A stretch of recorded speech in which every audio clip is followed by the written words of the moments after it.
Alexandria Thompson. Love. One word that changes the lives of everyone. Love has always been around. It is why most of us are here today. Yet what is it really? According to Plato's or Socrates, love is a serious mental disease. Love is mad. Yet, according to dictionary.com, love is a profoundly tender, passionate affection for another person.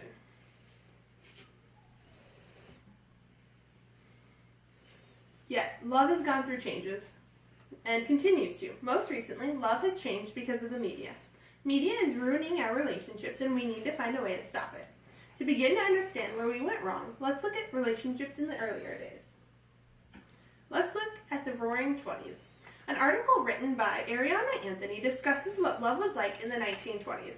These were the time when single women suddenly went out with men that they were not engaged or married to. This was the Gatsby time, the time where change occurred because of voting rights, transportation improvement, and drinking laws.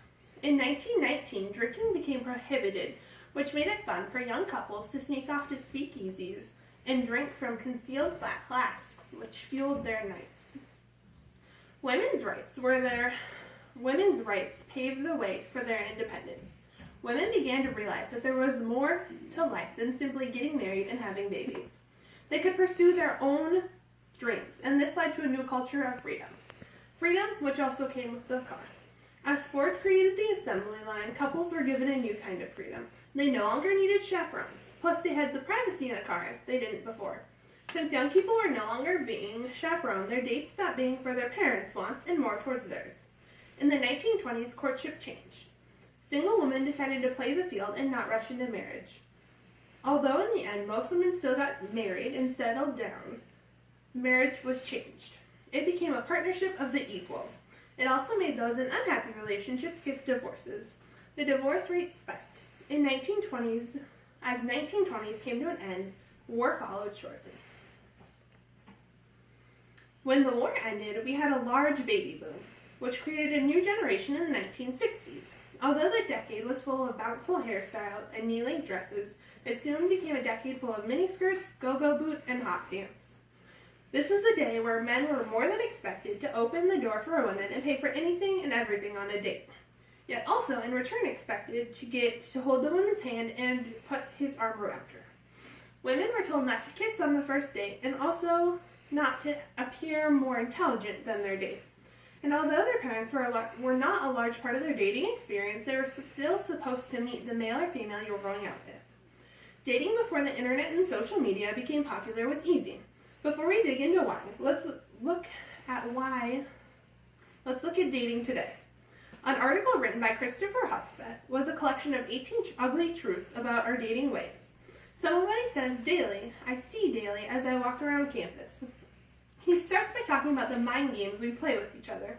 Who created the rule that taking forever to text back is a clever idea, including the fact that texting, in his words, was the most detached, impersonal form of interaction, is how we communicate through our relationships.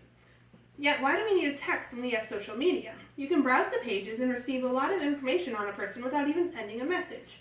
Then again, like Hutspeth says, you aren't likely to see much of someone's genuine, unfiltered self, because no one wants you to see their imperfections.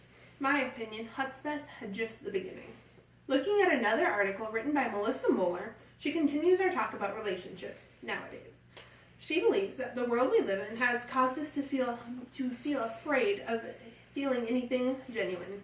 At the very least, we're afraid to show it. We are a generation that no longer has phone calls. Instead, when somebody's angry at another, Moeller says, there's no phone call asking to talk about it.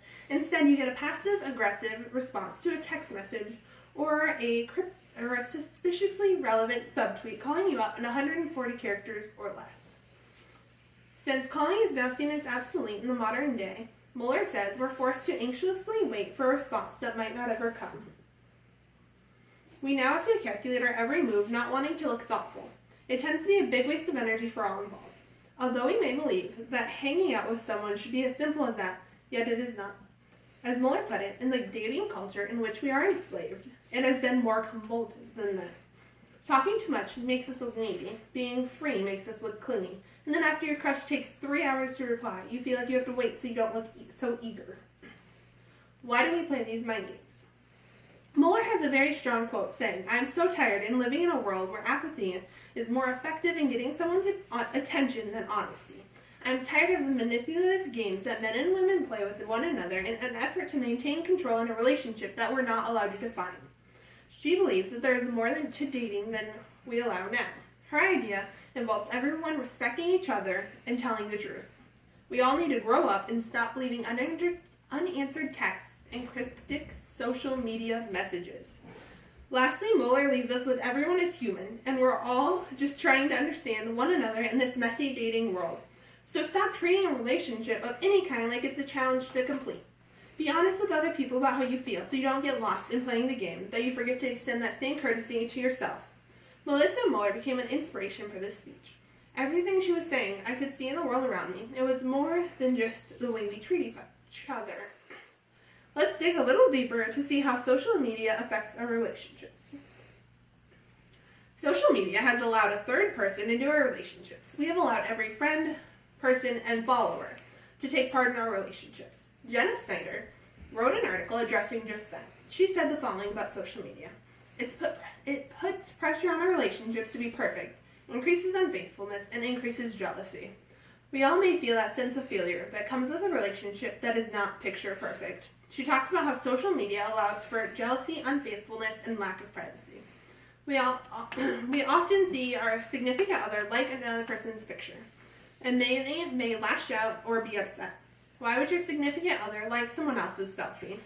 This is just the beginning of creating a relationship set up for failure. We may also worry about how they are using messaging on social media sites. The possibilities are almost endless for what somebody could do with social media.